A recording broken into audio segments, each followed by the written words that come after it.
Hi, hello ಎಲ್ಲರಿಗೂ ನಮಸ್ಕಾರ. ಎಲ್ರು ಹೇಗಿದ್ದೀರಾ? ಐ ಹೋಪ್ ಎಲ್ಲರೂ ಚೆನ್ನಾಗಿದ್ದೀರಾ ಅಂತ ಅನ್ಕೊಂಡಿದ್ದೀನಿ. Welcome back to Rajeshwari Malik 143 YouTube channel. ನಾನಿವತ್ತು ನಾನಿವತ್ತು ನಾಟಿ ಕೋಳಿ ಮೊಟ್ಟೆನ ಬಳಸ್ಕೊಂಡು ಎಗ್ ರೈಸ್ನ ಮಾಡ್ತಾ ಇದ್ದೀನಿ. ನಾರ್ಮಲ್ ಆಗಿ ಅಂಗಡಿನಲ್ಲಿ ಸಿಗುವಂಥ ಮೊಟ್ಟೆನ ಬಳಸ್ಕೊಂಡು ಎಗ್ ರೈಸ್ನ ತುಂಬ ಸರಿ ಮಾಡಿದ್ದೀನಿ. ಆದರೆ ನಾಟಿ ಕೋಳಿ ಮೊಟ್ಟೆನಲ್ಲಿ ತುಂಬಾನೇ ಟೇಸ್ಟಿಯಾಗಿರುತ್ತೆ. ನನಗೆ ನಾಟಿ ಕೋಳಿ ಮೊಟ್ಟೆನ ಊರಿಂದ ನಮ್ಮ ಅತ್ತೆ ಕೊಟ್ಟು ಕಳಿಸಿದ್ದಾರೆ. ಸೊ ಹಂಗಾಗಿ ಟ್ರೈ ಮಾಡೋಣ ಅಂತ ಅನ್ಕೊಂಡು ಮಾಡ್ತಾ ಇದ್ದೀನಿ. ಸೊ ಟೇಸ್ಟ್ ಅಂತೂ ತುಂಬಾನೇ ಚೆನ್ನಾಗಿರುತ್ತೆ. ನೀವು ಕೂಡ ಮನೇಲಿ ಒಂದ್ಸರಿ ಟ್ರೈ ಮಾಡಿ. ಇಷ್ಟ ಆದರೆ ಕಮೆಂಟ್ ಮಾಡಿ. ಹಾಗೆ ನನ್ನ ಚಾನಲ್ಗೆ ಸಬ್ಸ್ಕ್ರೈಬ್ ಕೂಡ ಮಾಡ್ಕೊಳ್ಳಿ ಅಂತ ಹೇಳ್ತಾ ಶುರು ಮಾಡೋಣ ಬನ್ನಿ. ಮೊದಲಿಗೆ ನಾನಿಲ್ಲಿ 3 ನಾಟಿ ಕೋಳಿ ಮೊಟ್ಟೆನ ತಗೊಂಡಿದ್ದೀನಿ. ನಾನಿಲ್ಲಿ ಇಬ್ಬರಿಗೆ ಮಾತ್ರ ಮಾಡ್ತಾ ಇರೋದ್ರಿಂದ 3ಅನ್ನು ತಗೊಂಡಿದ್ದೀನಿ. ನೀವು ಜಾಸ್ತಿ ಜನಕ್ಕೆ ಮಾಡ್ತೀನಿ ಅಂದರೆ ಜಾಸ್ತಿ ಮೊಟ್ಟೆನ ತಗೋಬೇಕು. ಮೊದಲಿಗೆ ನಾನಿಲ್ಲಿ ಈರುಳ್ಳಿನ ಸಣ್ಣ ಸಣ್ಣದಾಗಿ ಹಚ್ಚಿಟ್ಕೊತಿದ್ದೀನಿ. ಎಗ್ ರೈಸಿಗೆ ಈರುಳ್ಳಿನ ಜಾಸ್ತಿನೇ ಹಾಕಿದಷ್ಟು ತುಂಬಾನೇ ಟೇಸ್ಟಿಯಾಗಿರುತ್ತೆ. ಕೆಲವರು ಕಡಿಮೆ ಕ್ವಾಂಟಿಟಿನಲ್ಲಿ ಮಾಡೋದ್ರಿಂದ ಈರುಳ್ಳಿನೂ ಕೂಡ ಕಡಿಮೆ ಹಾಕ್ತಾರೆ. ಬಟ್ ಕ್ವಾಂಟಿಟಿ ಎಷ್ಟೇ ಇದ್ರೂ ಈರುಳ್ಳಿ ಸ್ವಲ್ಪ ಜಾಸ್ತಿ ಇದ್ರೆ ಟೇಸ್ಟ್ ಅಂತೂ ಸೂಪರ್ ಆಗಿರುತ್ತೆ. ಈರುಳ್ಳಿ, ಹಸಿಮೆಣಸಿನಕಾಯಿ, ಕೊತ್ತಂಬರಿ ಸೊಪ್ಪು, ಕರಿಬೇವು ಎಲ್ಲ ಕೂಡ ಕಟ್ ಮಾಡಿ ಇಟ್ಕೊಂಡು ಎಲ್ಲಾನು ತಗೊಂಡು ಇಟ್ಕೊಂಡಿದ್ದಾದ್ಮೇಲೆ ಸ್ಟವ್ ಆನ್ ಮಾಡಿಕೊಂಡು ಪಾತ್ರೆ ಇಟ್ಟು ಪಾತ್ರೆಗೆ ಒಂದು 2ರಿಂದ 3 ಸ್ಪೂನ್ ಆಗೋಷ್ಟು ಎಣ್ಣೆನ ಹಾಕಿ ಎಣ್ಣೆ ಸ್ವಲ್ಪ ಕಾದ್ಮೇಲೆ ಸಾಸಿವೆನ ಹಾಕೊತಾ ಇದ್ದೀನಿ. ಸಾಸಿವೆ ಸ್ವಲ್ಪ ಸಿಡಿದ್ಮೇಲೆ ಹಸಿಮೆಣಸಿನಕಾಯಿ, ಕೊತ್ತಂಬರಿ ಸೊಪ್ಪು, ಕಟ್ ಮಾಡಿ ಇಟ್ಕೊಂಡಿದ್ದ ಈರುಳ್ಳಿನ ಕೂಡ ಹಾಕೊಂಡು ಚೆನ್ನಾಗಿ ಫ್ರೈ ಮಾಡ್ಕೋಬೇಕು.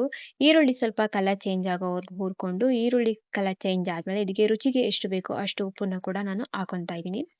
ಈರುಳ್ಳಿ ಸ್ವಲ್ಪ ಕಲರ್ ಚೇಂಜ್ ಆಗ್ತಿದ್ದಂಗೆ ಇದಕ್ಕೆ ಉಪ್ಪನ್ನ ಹಾಕೊಂಡಿದ್ದಾದ್ಮೇಲೆ ಇದಕ್ಕೆ ಹೋಲ್ ಸ್ಪೈಸಸ್ ಏನು ಬೇಕು ಎಲ್ಲ ಕೂಡ ಹಾಕೊತಿದ್ದೀನಿ. ಗರಂ ಮಸಾಲ, ಬಿರಿಯಾನಿ ಪೌಡರ್ ಅಂಡ್ ಧನಿಯಾ ಪುಡಿ, ಟರ್ಮರಿಕ್ ಪೌಡರ್ ಹಾಗೂ ಚಿಲ್ಲಿ ಪೌಡರು ಅಂಡ್ ಬೇಕು ಅಂದರೆ ನಿಮಗೆ ಸ್ಪೈಸಿ ಆಗಿರಬೇಕು ಅಂದರೆ ಒಂದು ಸ್ವಲ್ಪ ಕಾಳು ಮೆಣಸಿನ ಪುಡಿನ ಕೂಡ ಸೇರಿಸ್ಕೊಬೋದು. ನಾನು ಇಲ್ಲಿ ಸೇರಿಸ್ಕೊತಿದ್ದೀನಿ.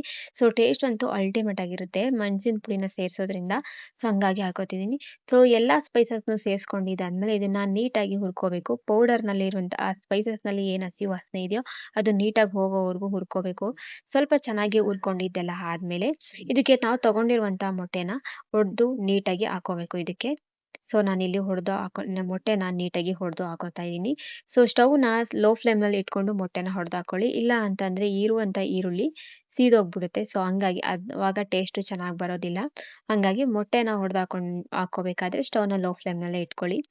ಮೊಟ್ಟೆ ಹಾಕಿ ಚೆನ್ನಾಗಿ ಹೊಡ್ಕೊಂಡಿದ್ದಾದ್ಮೇಲೆ ಇದನ್ನ ಈ ಟೆಕ್ಸ್ಚರ್‌ಗೆ ಇದನ್ನ ಮಿಕ್ಸ್ ಮಾಡಿಕೊಂಡು ಒಂದು 5 ನಿಮಿಷ ಚೆನ್ನಾಗಿ ಬೇಯೋದಕ್ಕೆ ಬಿಡಬೇಕು. ಮೊಟ್ಟೆ ಕೈ ತಳ ಹಿಡಿಯೋದ್ರಿಂದ ಕೈ ಬಿಡೋದಕ್ಕೆ ಹೋಗಬೇಡಿ.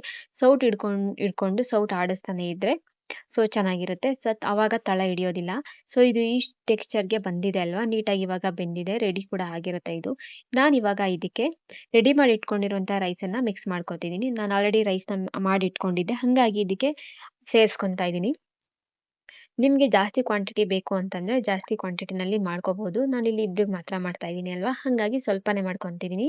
ಟೇಸ್ಟ್ ಅಂತೂ ತುಂಬಾ ಚೆನ್ನಾಗಿರುತ್ತೆ.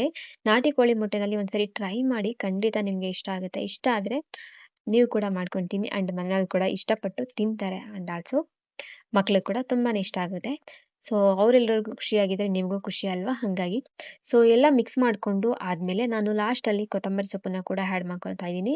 ನಿಮಗೆ ಬೇಕು ಅಂದರೆ ಹಾಕೋಬೋದು, ಇಲ್ಲ ಅಂದರೆ ಸ್ಕಿಪ್ ಮಾಡ್ಬೋದು. ಕೊತ್ತಂಬರಿ ಸೊಪ್ಪಿದ್ದರೆ ಟೇಸ್ಟಿಗೆ ತುಂಬಾ ಚೆನ್ನಾಗಿರುತ್ತೆ. ಸೊ ಆಲ್ಮೋಸ್ಟ್ ಇದು ರೆಡಿ ಆಯಿತು. ಇನ್ನು ತಿನ್ನೋದೊಂದಷ್ಟೇ ಬಾಕಿ. ಸೊ ನೀವು ನೋಡ್ತಾ ಇರ್ಬೋದು ಎಷ್ಟು ಚೆನ್ನಾಗಿ ಕಾಣಿಸ್ತಿದೆ ಅಂತ. ಹಾಗೆ ತಿನ್ನೋದಕ್ಕೂ ಕೂಡ ಅಷ್ಟೇ ತುಂಬ ಚೆನ್ನಾಗಿರುತ್ತೆ. ಸೊ ಮನೆಯಲ್ಲಿ ಒಂದ್ಸರಿ ಟ್ರೈ ಮಾಡಿ. ಇಷ್ಟ ಆದರೆ ಕಮೆಂಟ್ ಮಾಡಿ. ಹಾಗೆ ನನ್ನ ಚಾನಲ್ನ ಸಬ್ಸ್ಕ್ರೈಬ್ ಮಾಡ್ಕೊಳ್ಳಿ.